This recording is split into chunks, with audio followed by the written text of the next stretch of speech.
Hello everyone. If you're suffering with neck and back pain and finding that this problem is just persisting, it's stopping you from doing those things that you love to do, perhaps it's even gotten you to the point where you're needing to take medication, then you may want to stick around because I'm going to go through with you the one thing that is often missed that I see in our office.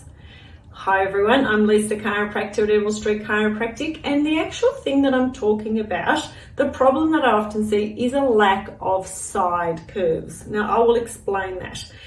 Now imagine jumping on a bed, imagine lying on a bed where you don't have coils. It'll be just like lying on the floor.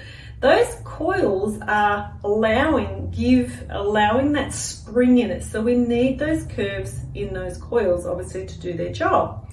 Now, if you keep that in mind, the other thing that you can think about in terms of why it's important to have those bends and curves is when you're jumping. So if you're jumping from a height,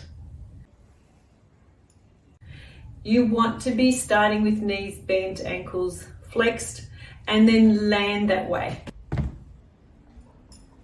Now imagine jumping and everything is straight. You're going to jar your knees and your ankles and even your hips and even your back.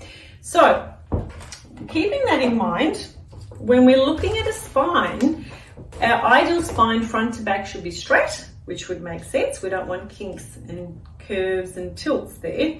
That's going to be straining your spine and making you unhealthy in that spine. But when we're looking at you on the side, we want a forward curve in that lower back, forward curve in that neck, and a backward curve in that mid-back or thoracic spine. When we don't see that, when we see a straightening and even sometimes a reversal of these curves, now we've got a rod looking at you on the side. Instead of the gravity, whether you're standing, walking, exercising, creating that nice force through the curves to absorb, so the curves are there to absorb the shock. Now that shock is being absorbed by not your curves anymore, but your structures, your joints, your discs, your nerves, your muscles and your ligaments, and all the structures will be absorbing that shock.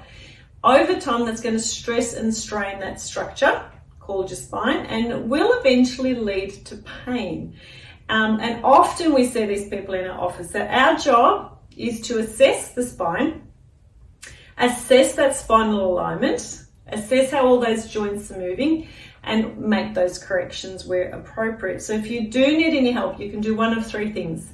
You can direct message us, you can message below, or you can check out our website for more information. Thanks everyone. Bye for now.